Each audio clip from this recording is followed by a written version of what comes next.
Here at Lady Farmer, we talk about so many different aspects of slow and sustainable living, a subject matter that can at times feel confusing, overwhelming, even misleading. And that's why a few years ago, we set out to write a book that might be a guide for those seeking a life of beauty, simplicity, and sustainability. We're thrilled to be able to offer you our own small guide for cultivating slow living, sustainable simplicity close to home, available in our online marketplace. In the book, we've woven an easy-to-digest narrative of stories, recipes, tips, resources, ideas, and reflection. This collection of essays and resources will guide you to think about your own relationship to the planet, what you eat, what you wear, and how you live a sustainable lifestyle. It also contains a 21-day slow living challenge of daily thought exercises to lead you in the process. For you Good Dirt listeners, we are offering free shipping of this wonderful little book with the code TheGoodDirt in our online marketplace. So use the code TheGoodDirt, TheGoodDirt at checkout when you go to purchase your copy of the Lady Farmer Guide to Slow Living in our online marketplace for free shipping. That's The Good Dirt at the Lady Farmer online marketplace for free shipping on the Lady Farmer Guide to Slow Living. We hope you enjoy it. Thanks, everybody. Fast Forward Productions. The women are speaking. What is that romantic feeling that you're feeling when you think about moving to the forest or to having land? Like, go inside and just really zero in on that feeling. And then try to, in your life, notice when are those same exact romantic feelings come up with little things that you do. Until every day you've got those feelings coming in, and then you suddenly wake up and you realize you're living that life no matter where you are.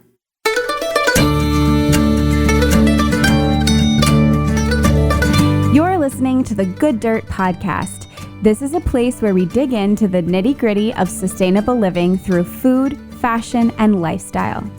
And we're your hosts, Mary and Emma Kingsley, the mother and daughter founder team of Lady Farmer. We're sowing seeds of slow living through our community platform, events, and online marketplace. We started this podcast as a means to share the wealth of information and quality conversations that we're having in our world as we dream up and deliver ways for each of us to live into the new paradigm, one that is regenerative, balanced, and whole. We want to put the microphone in front of the voices that need to be heard the most right now, the farmers, the dreamers, the designers, and the doers. So come cultivate a better world with us. We're so glad you're here. Now, let's dig in.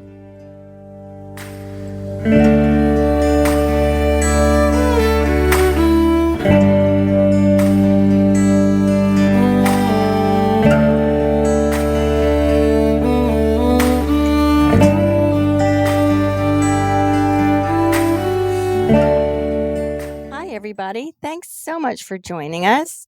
Our guest today is Chwynyn Vaughn. She's the creator of an all-natural skincare line called Slow Botanicals, which blends science and wise woman wisdom. For more than 3 decades, Chwynyn has embraced a clean, sustainable lifestyle, drawing on a background in midwifery, conventional healthcare, and design, and fueled always by a deep love of botanicals. Chwynyn was compelled to create this skincare line. Taking advantage of herbal knowledge passed down through the ages and combing through research papers, Chwynyn's handcrafted botanical skin creams, shampoos, shave soaps, and soap bars unite traditional wisdom with sound science. By hand, Chwynyn harvests all botanicals for her skincare line on a peninsula in Washington state, where she lives with her artist husband, Etienne Zach, and their 2 school-aged children. The skin-healing botanicals come from the wild and from her organic regenerative garden. In this conversation, you'll hear about natural skincare, regenerative gardening, wild botanicals, and all things slow living, topics you'll always find us happy to talk about. So here's Chwynyn Vaughn of Slow Botanical.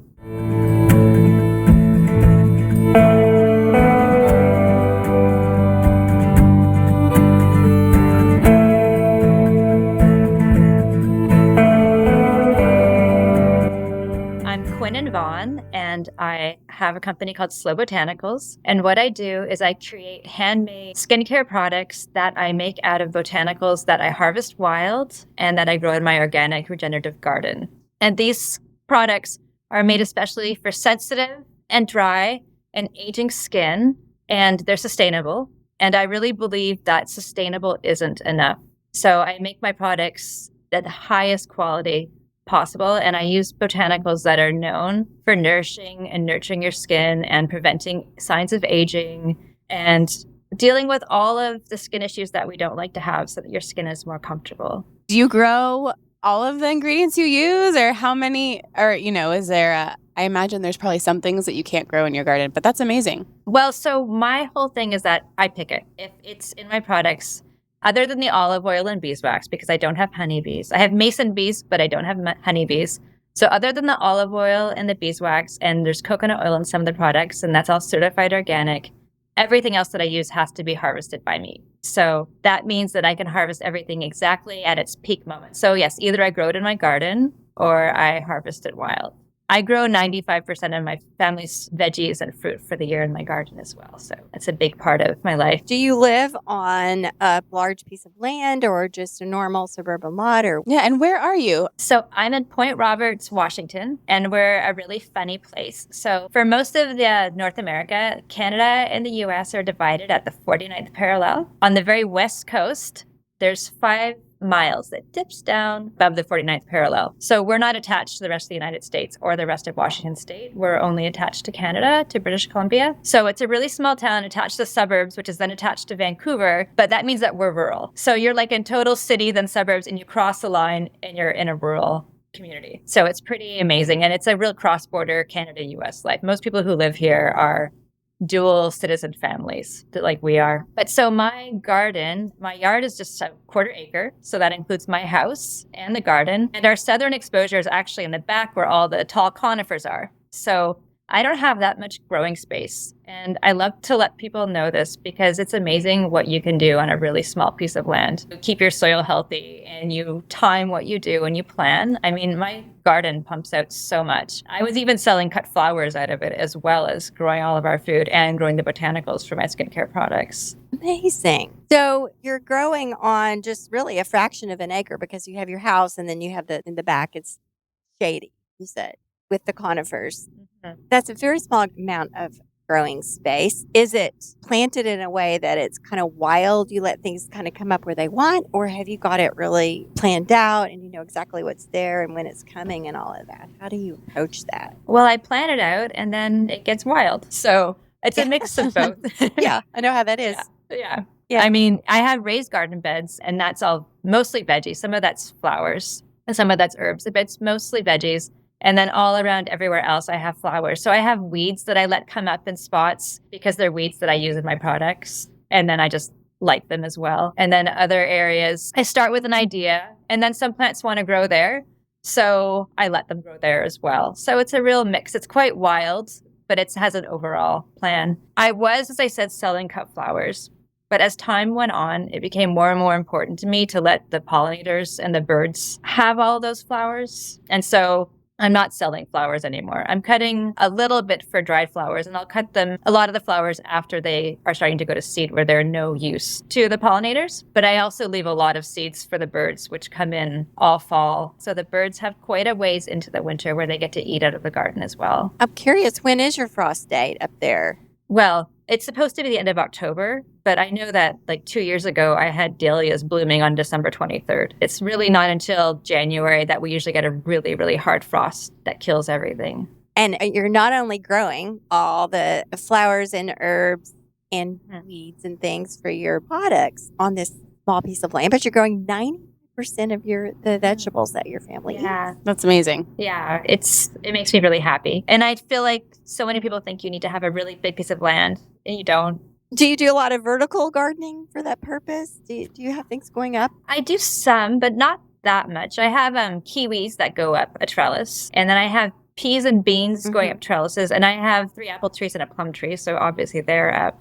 But everything else, no, it's pretty standard. I wish we could have a visual tour just as a model or a demonstration of, what people can do. We hear about this so much, and it can't be repeated too much, that what you can do in a small space is just phenomenal. We've talked to we've talked to a family that has 6 children that grew most of their food on a townhouse postage stamp lot. We talked to someone this morning that grows most of their food on a the standard size suburban lot, in a neighborhood. You said the neighbors walk by and they don't even realize it's a farm. Well, and that's the thing too. I mean, I Yeah. really think that aesthetics are really, really important. So with my products, they're amazingly healing for your skin. Everybody who's ever used them says they can use them. The most people with the worst skin conditions can use them and they help their skin. But that's not really enough. It has to be pretty too. And I feel that way about my garden. It's a very utilitarian, but I planted in such a way that it's beautiful. And so near the street, you have flowers, which are great for the pollinators, but then the people who walk by, it gives them something to look at because gardens are really for sharing. And when you're not on a farm and you're in a community, everybody is walking by. And so I just think it's really important to combine that element of beauty with it. And I think that people tend to be afraid of having their front yard turned into a farm because they're thinking of an ugly model of farming that will bother the neighbors. But my neighbors love my garden.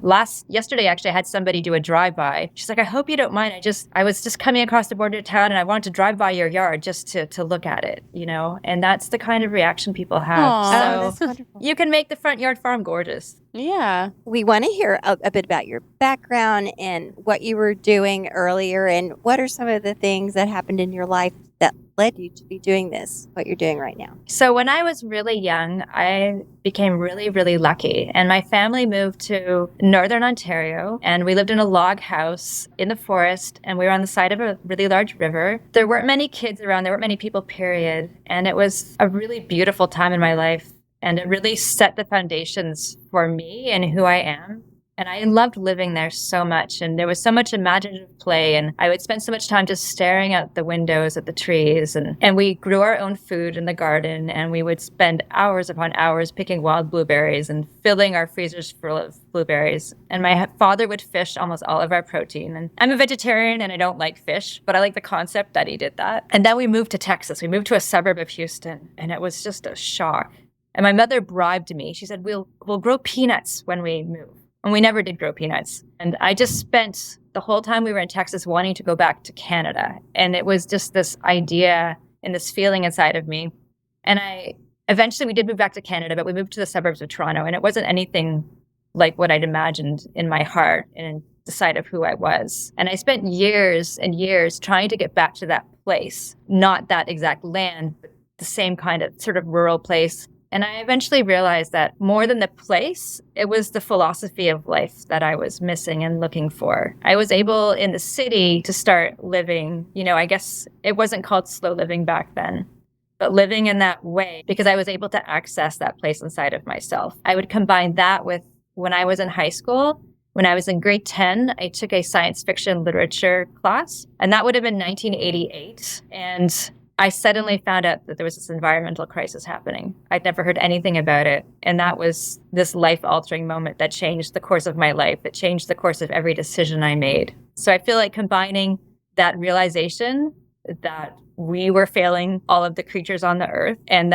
all of the plant life, etc., on the earth, that combined with this desire to live in a simpler way where we were doing for ourselves and where I had time to think and ponder, all of that together, I think has really led in many ways to where I am. As well, in my early 20s, I joined a commune, which is really funny. It was an urban commune because I love the idea of living in community. And it didn't turn out to be anything like I wanted it to be. It was, I wasn't only there for 10 months, and it's not the way I would recommend living. But I got to begin to learn about herbs and gardening and farming when I was there, and about nutrition and eating healthy and all of that. So that was a really gift. It was soon after that I started making my first herbal medicine and my first skincare products. And it was living in Vancouver at the time in British Columbia. So I would take the city bus out to parks, and then I would find sort of the waste areas of the parks, the fields that weren't developed, and I would go and I would harvest all of my plants. Or I would break into the compost at our botanical gardens, and I would gather stinging nettles there, that type of thing. And I would go back home and I would dry the herbs, and I would make tinctures, and I would experiment, and I would draw pictures of the different flowers and learn as much as I could about everything that I had gathered.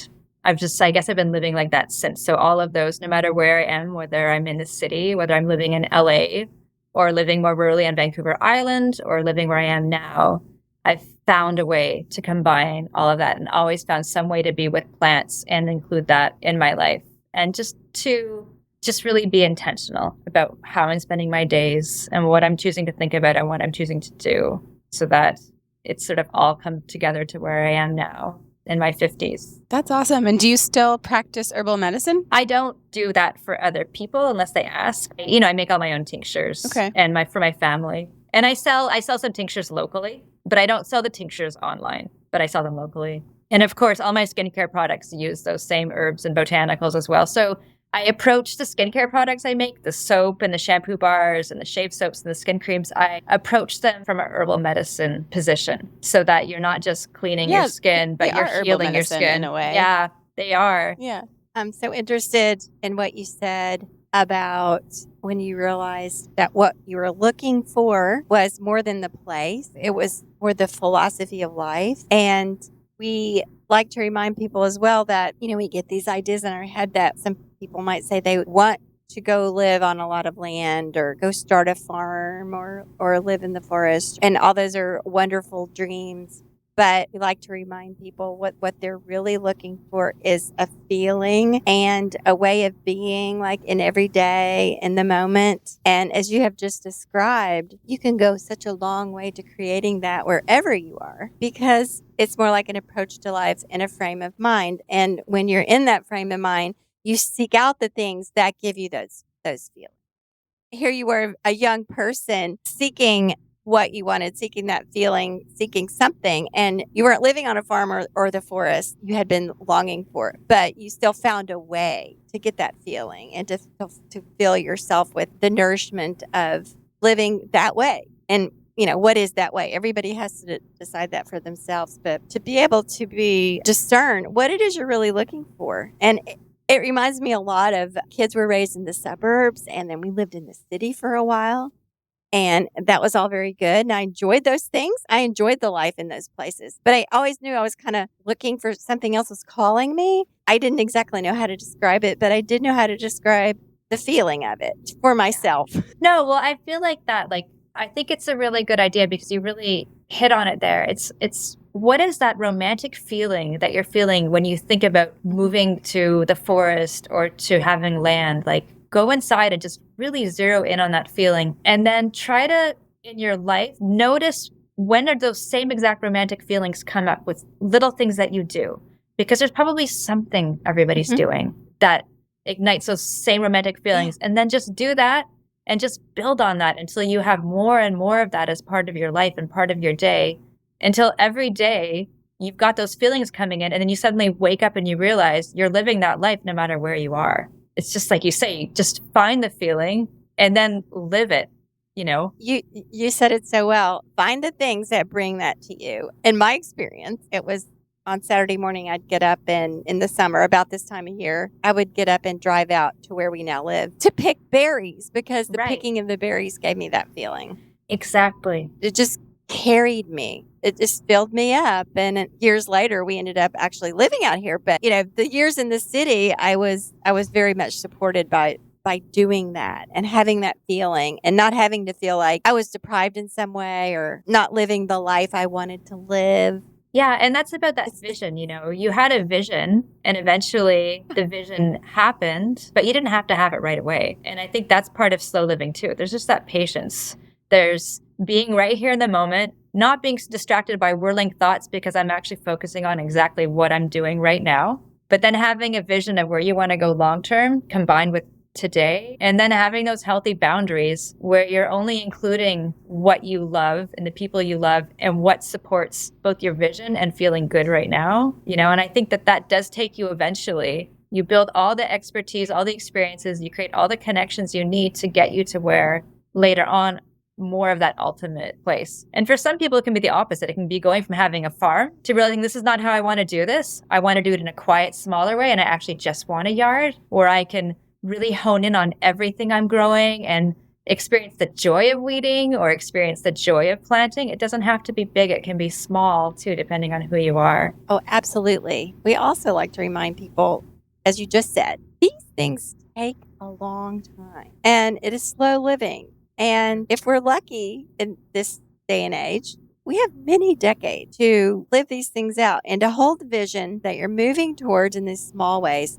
following that feeling, following the longing, following your vision without a sense of desperation or lack, definitely, without the lack. That can sabotage your being in the moment and feeling present to the way things are. Like, Completely. this is a smoggy city day. I wish I lived out somewhere else. Okay, so how can you get that feeling? Well, maybe there's a farmer's market, or maybe you can go buy a fresh herb and go home and make your own tea, or just there's so many things. Exactly. Yeah. And then I always, in those moments too, I always try to think of how much worse it could be. So I'm grateful for what it actually is. You know? Yeah, I think a big part Absolutely. of that is also including a practice of like a gratitude practice of like, I don't do this all the time, but whenever I do find myself in times of, listing out things that I'm grateful for, many times you actually are a lot closer to it, or you're living it out a lot more than you would think you are if you let yourself, think about it in that way. Completely. We're so close because we've created our lives too. There are all these outside influences, and I don't want to deny that because, I've had lots of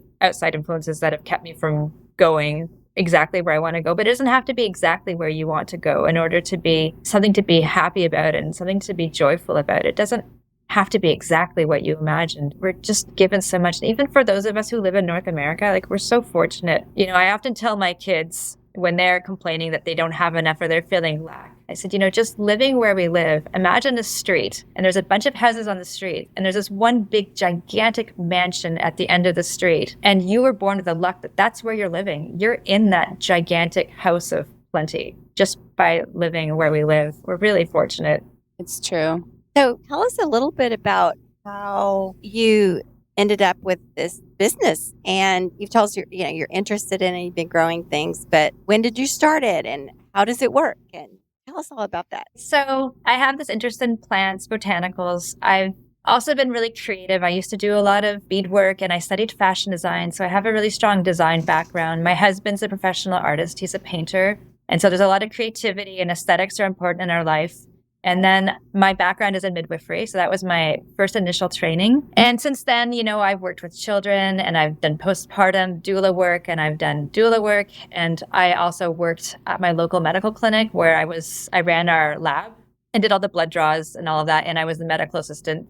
So I've always had this sort of competition in me between healer and creative person.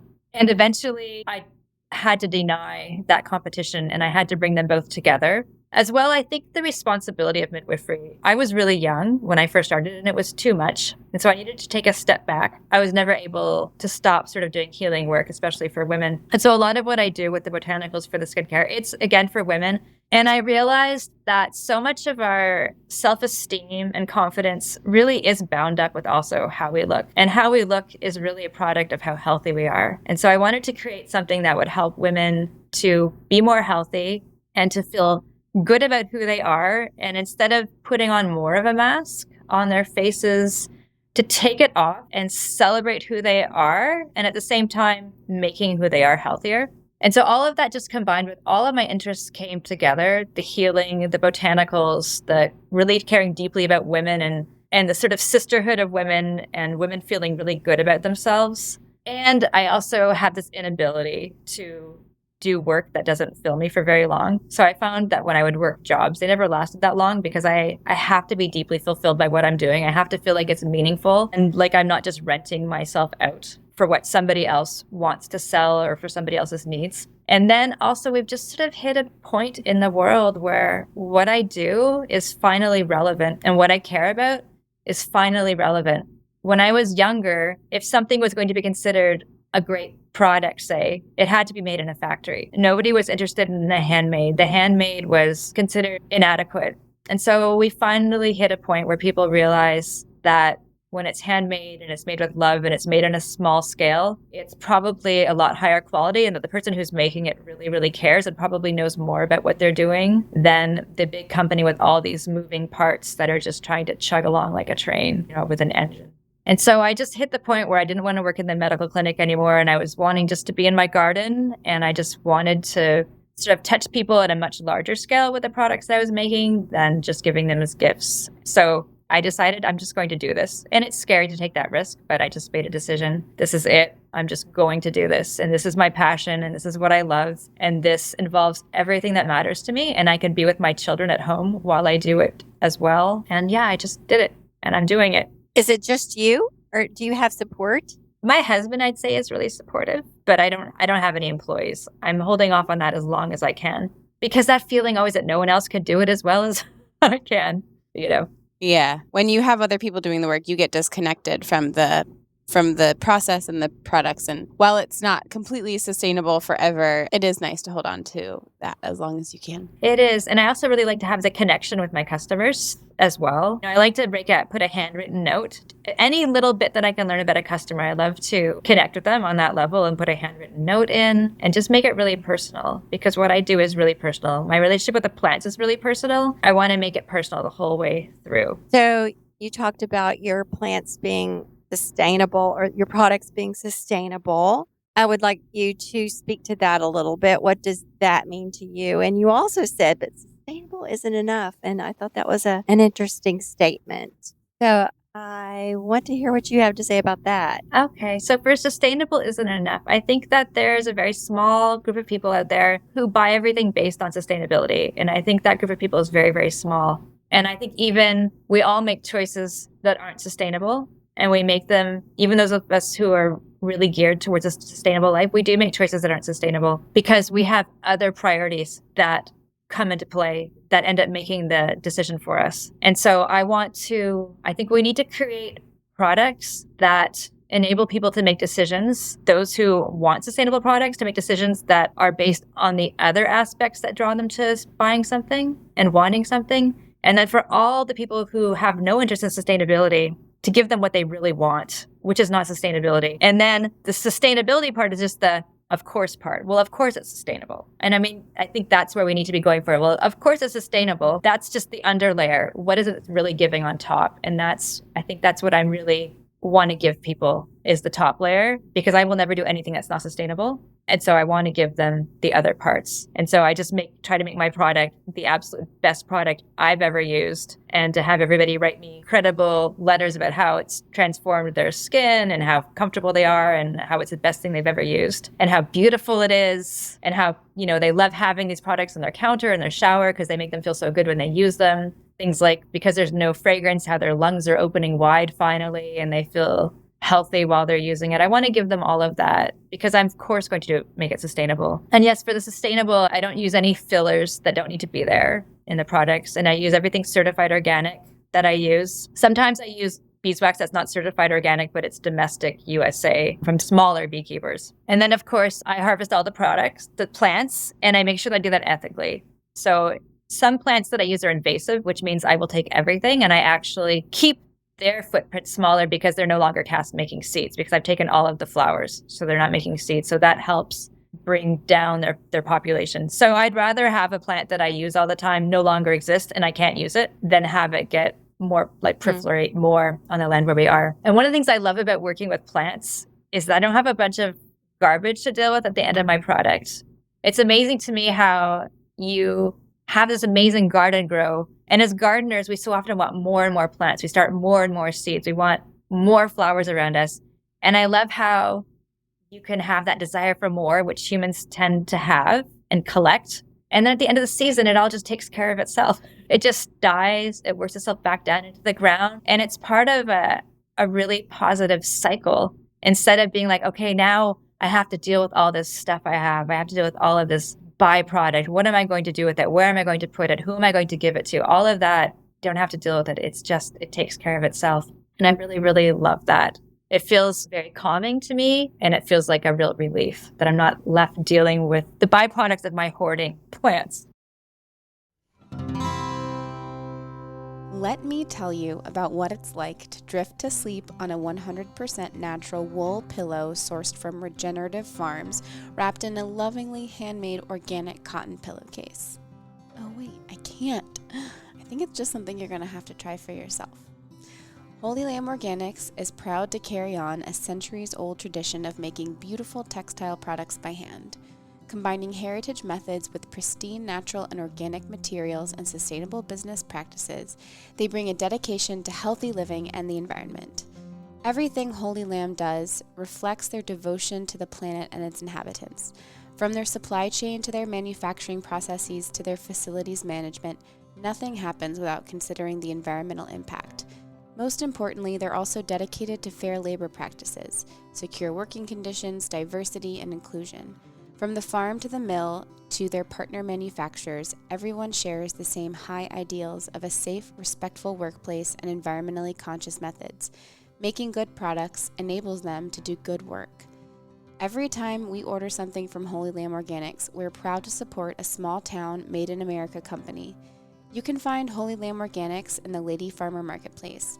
For additional marketplace discounts, you can join the Almanac, our member-supported community platform. Find Holy Lamb Organics products including pillows, sheets, natural wool comforters, and more in the bedding section of the Lady Farmer Marketplace at www.ladyfarmer.com. I love what you're saying so much about how the gardening object of our desires really take care of themselves. They go away in the winter. They provide us with a rest. We don't have to do it all year long. And we love being out in the garden in the summer and doing all this, but it's also really nice in January to know that there's nothing to do out there. I just like that so much, or nothing you have to go do every day. I mean, the other aspect of it is, and this is something I've been talking about this season particularly that I want to address, is that, we all associate gardening with getting our hands in the dirt and being close to nature and cultivating a relationship with the earth. But if we aren't careful when, we're creating a garden and we go to the garden center and we get a lot of plants and we get things that we think we need for the garden, you're going to end up with a pile of trash, pile of waste. The little plastic containers, if you're not really careful, toxins, plastic bags, so many things. And I just became increasingly aware of this, and I want to talk about it because there are ways around this. We don't have to buy into the gardening industry or the big gardening machine out there any more than we have to buy into anything. We don't have to buy into that just because it seems like a good earth-friendly activity. We can do it in a way where it really is cultivating a partnership with the earth. So growing by seed, plant swaps, dividing what you have, watching for volunteers, cultivating the natural plants. There's so many ways to do it. And it is a mindset. It is a mindset. This year I have tried to limit very much any outside purchases of plants. I've concentrated on seeds and swapping and dividing and all those things. And I have reduced my purchasing for the garden this year by about at least 80%, 80 to 85%, I would say. There's a couple things there. I'll talk to that first. Then you brought up another thought in me. So I completely agree on the garden. We want it to be something that's helping. We don't want to be causing more pollution. And I think if you want to take it to that selfish human level again, like what makes humans tick, question or a philosophy is I want my garden to support me. I don't want it to be supporting my garden in the dollar sense. So I don't want to be spending a whole bunch of money on my garden. I want my garden to be saving me money. And I think that when people look at it that way, it really transforms how they're doing things. And I think it's making purchases that are long-term purchases. So if you buy something, you're going to be using it for years. You're not just buying it for one season. I grow almost everything from seed. I do some cuttings for perennials that I want to multiply in my garden, like lavender, for instance. I'm lining everything with lavender, all the pathways in the driveway. So I have been taking cuttings from that, but almost everything else I grow from seeds. So I invested in the highest quality, inexpensive greenhouse. And so that will last me for years. And I did my research, so I found a great one. And then I bought a professional heating mat, and it was expensive, but it's going to last me for years. And it means that I can germinate almost anything in this really tiny greenhouse. And I bought ceramic heat lamps that keep my greenhouse for where I am on the West Coast just above zero in the winter, so I can keep things alive in there. Again, this is a long-term purchase that will last for years. I compost. I pick up coffee grounds from the cafes near us and use those as mulch in the garden. We collect some seaweed off of the beach, not too much. We don't want to take too much. And we want to make sure the ocean stays healthy and that everyone who wants some has it, but we do that. And I collect all the leaves from all around me in the winter, in the fall, and I put that on the ground and I put it in garbage bags that the coffee grounds came in. So I'm not buying new garbage bags. And I let that break down, and then I use that the following year as mulch. So there's all these tricks. And there's people out there who can teach you how to do these things for free too. So Florette, she has some great videos on seed starting. If you watch those, anybody can start seeds. That for a lot of people is the obstacles. They go out and buy plants at the nursery. But she shows you how to do it in a small space, how to put lamps in your house, that kind of thing. So anybody can do that. So that's really important to me, is not creating like that garbage. And flowers are the hardest to germinate. So if you could do what she's doing on flowers, vegetables, no problem, because they germinate really easily. And then as far as tools go, my favorite, best tool is a butter knife. It does almost everything. You don't need to go out and buy expensive tools. You can have one trowel, one butter knife, and a good shovel. If you need a wheelbarrow, find a used wheelbarrow somewhere, because people are always getting rid of them. And that's really all you need for equipment. There's nothing else. And then if you can find salvaged wood, if you're building garden beds, or if you want it long-term, invest in the metal garden beds, but, make it as a long-term, it will last for years. So I think everything, again, it's that vision, doing it today, but then having that long-term vision of making things last. And then I also like to put in a plug for buying peat-free seed starting mixes. I think that's really important to protect other parts of the earth while we're gardening where we are. And then also to look at, if you're starting a new perennial or some annuals, take a look at the invasive species lists for your area. Make sure that you're not planting invasive species. Excellent advice.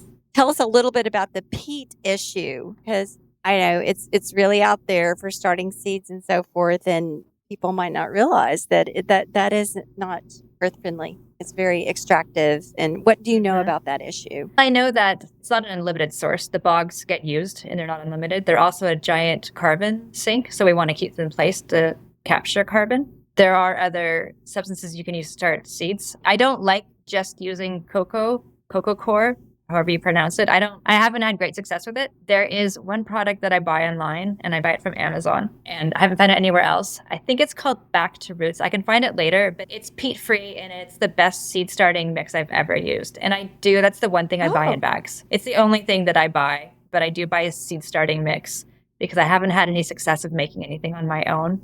And I reuse, I know there's soil blocking, and that's great. I don't do soil blocking. I bought a 100-pack of the 6-cell trays, and I've been reusing those for years. I just use them over and over and over again.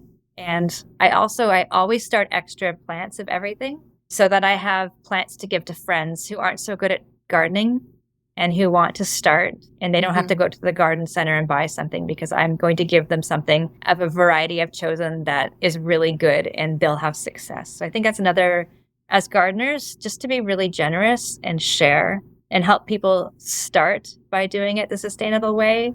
I think that's really important. I worked in a garden center in my late 20s, and I have to say the plants that you get at a garden center, they are pumped full of fertilizer.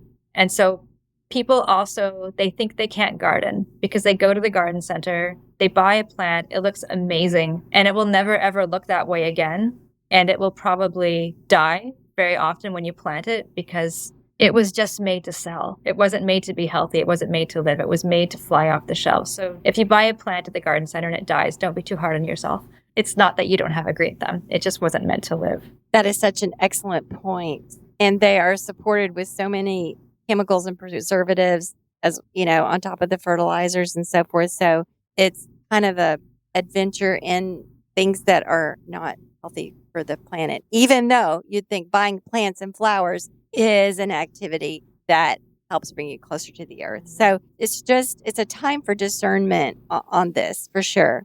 And so that's why we like talking about it and just encouraging exactly what you're doing. Do extra plants, share them with your neighbors. Aren't gardens just made for sharing? I mean, isn't that just the way it is? I mean, just think about, you have a million zucchinis, you share them with your neighbors. You have all these flowers and you use them to cultivate friendship and community and sharing and just celebrating being in the living world together. That's what a garden is. That's so true. That's so beautiful. Yeah, so I just want to be talking about this more and more and just make people think a little bit, and not to shame anyone that has been to the garden center and spent their $100. Yeah, it's just something to think about.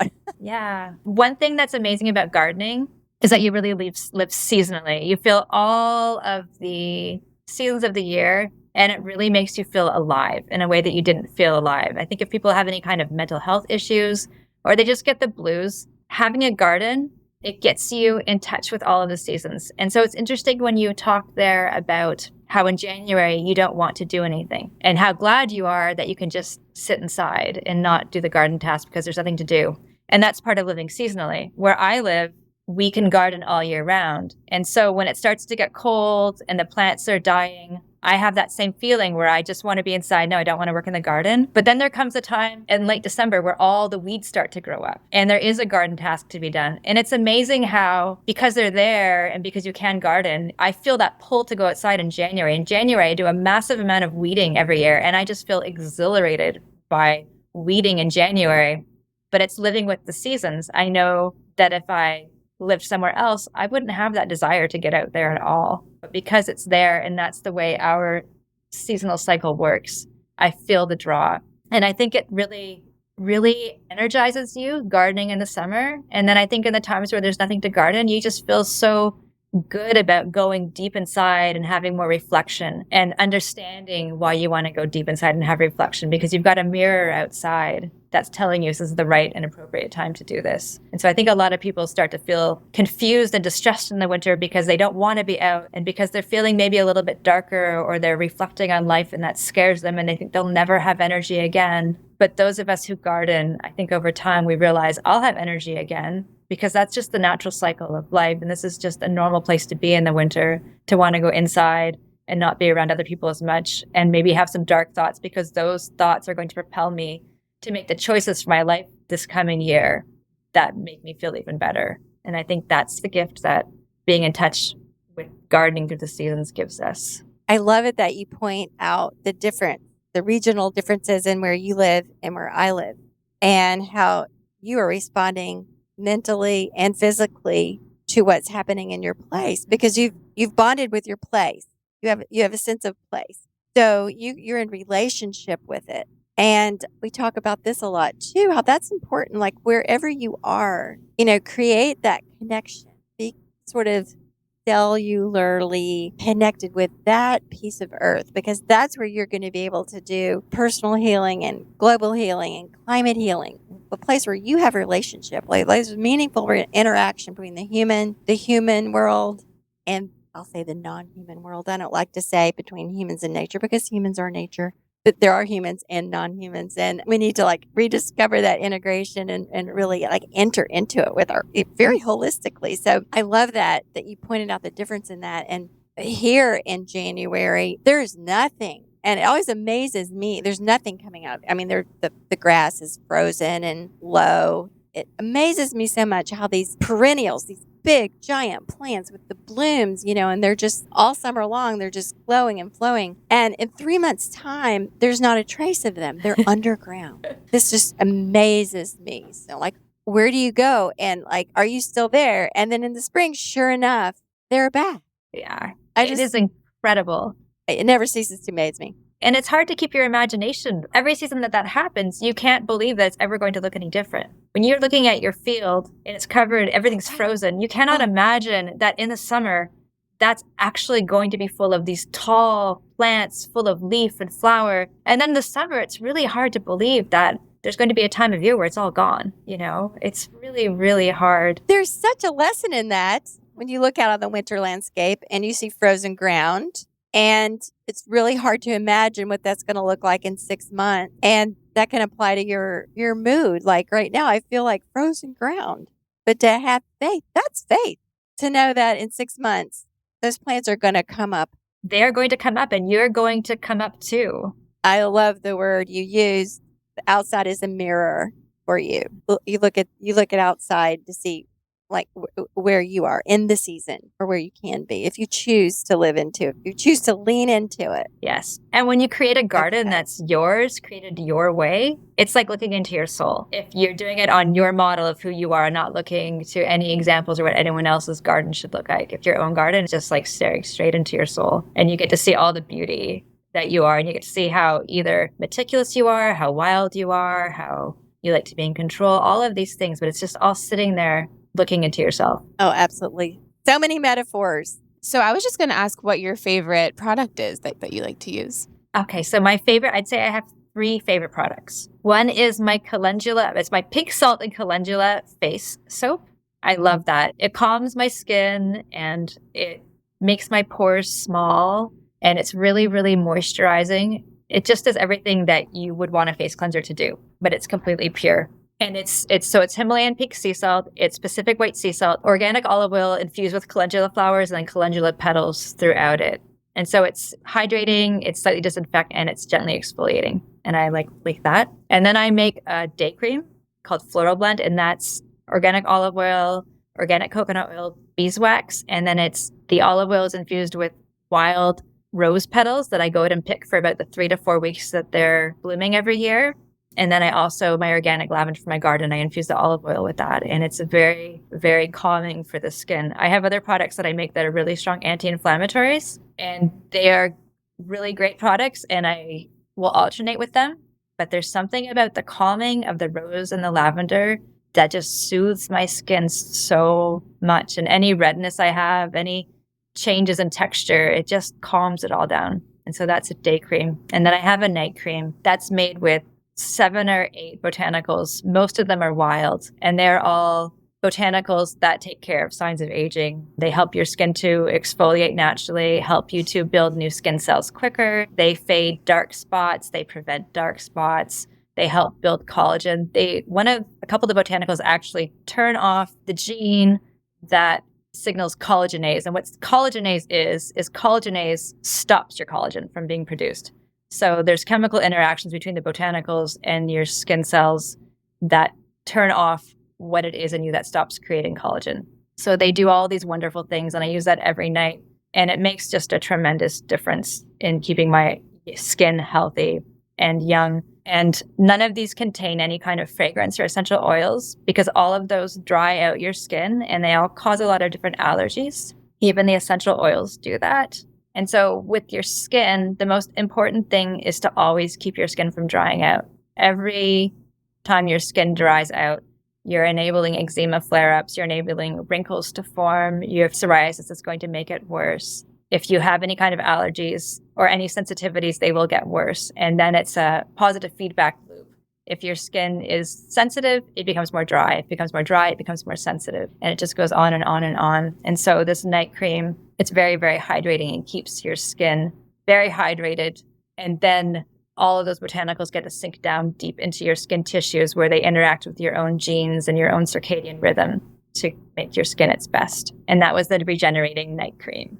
Those sound awesome. And rose is also one of my favorite ingredients to use on my skin. And I'm wondering, do you infuse the petal? Is that how that works? How do you get the rose? So I only pick the rose petals, and then I fill a jar with the rose petals, and then I fill that same jar with olive oil. And I do a really, really long infusion. So all of the qualities of the rose go into the olive oil. I have to say, though, I don't make any skin creams that are just one botanical, because I don't feel like any of them work well enough on their own. Each have their specialties. And if you want to get the best care for your skin, you need to use different combinations together. I've had customers ask me to make them single flower, single herb skin creams, and I've done it, and then I won't sell them to them because they just don't do enough. You must be pretty picky about your olive oil too.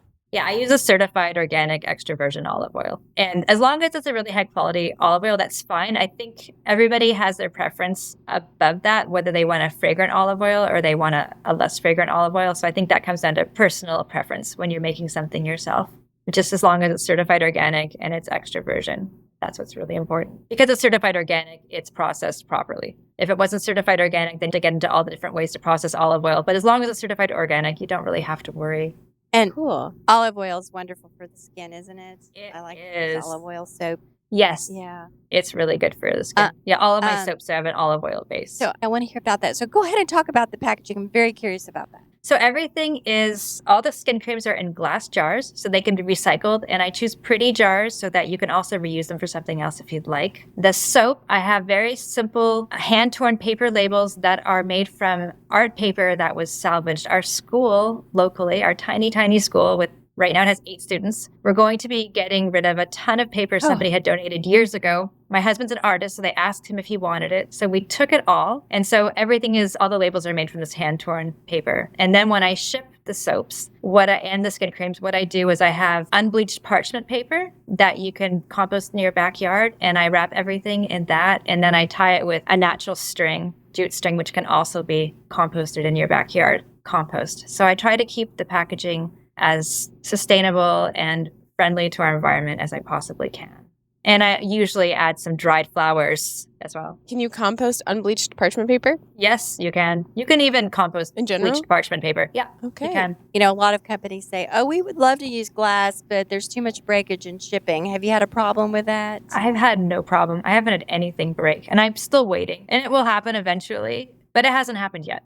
And, you know, if it does, so I have to replace one jar of someone's skin product and I have to pay extra shipping. It's worth it. Yes.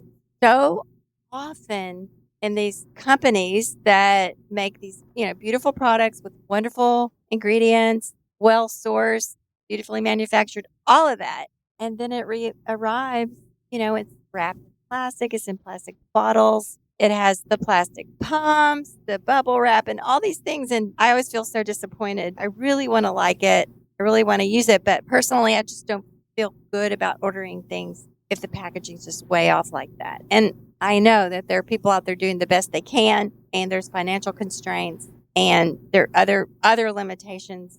I get it. But when I run across one that really goes all the way with it, I appreciate it a lot. Well, thanks. And that reminds me, I started selling gift baskets locally, and I was trying to figure out how do I do this because I don't want to use styrofoam noodles or shredded paper, any of these things that people are using. So I use natural bamboo gift baskets to put the products in. But what I use for all of the materials to keep things from breaking inside and also to look beautiful is I fill them all with dried flowers from my garden. So the support inside of the basket is all dried flowers that I grew. And it's beautiful, but then I also just feel really good about it. So what does slow living mean to you? Well, slow living is about being here right now, feeling my sensations, whatever those are, and paying attention to that instead of the myriad of thoughts that could be whirling around my head. It means combining that with a really strong vision of where I want to go in my life, what my values are, following my belief system and being really true to who I am, but not only true to who I am, but true to what also benefits my community and that benefits my family. I don't really feel like slow living, it could appear to be selfish, but it's not selfish. It's about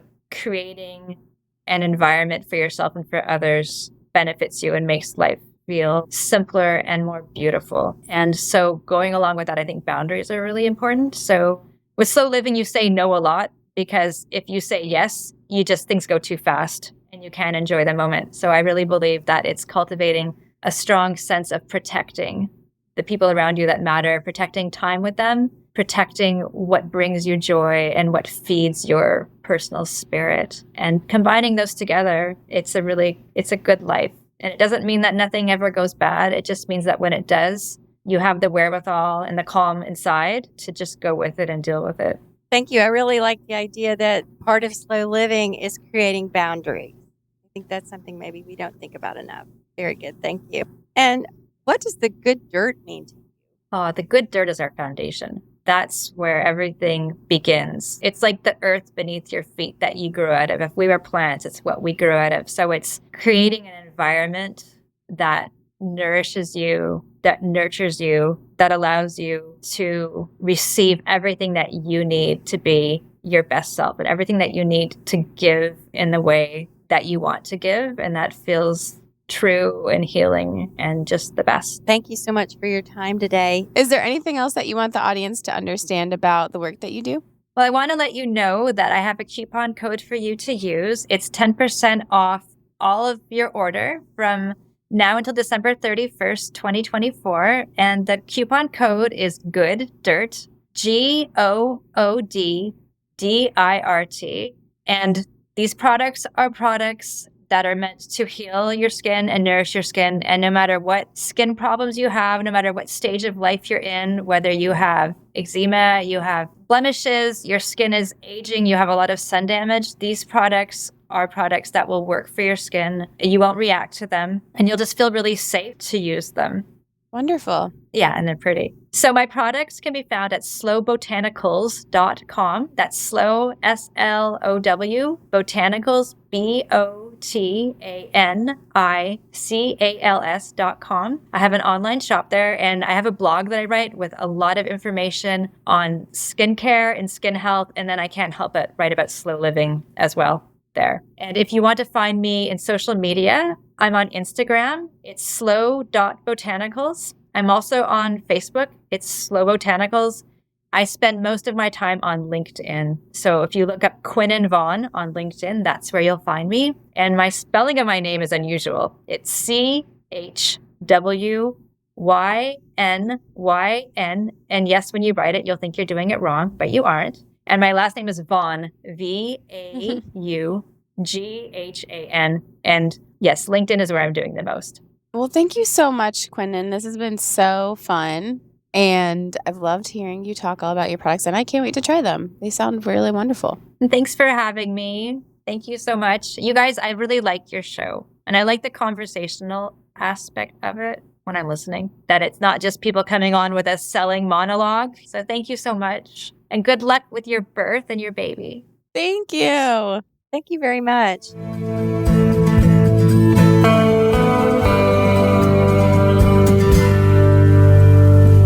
Thank you for tuning in, calling in, and spreading the good dirt. We love hearing from you. You can reach our listener voicemail at 443-459-1950. That's 443-459-1950.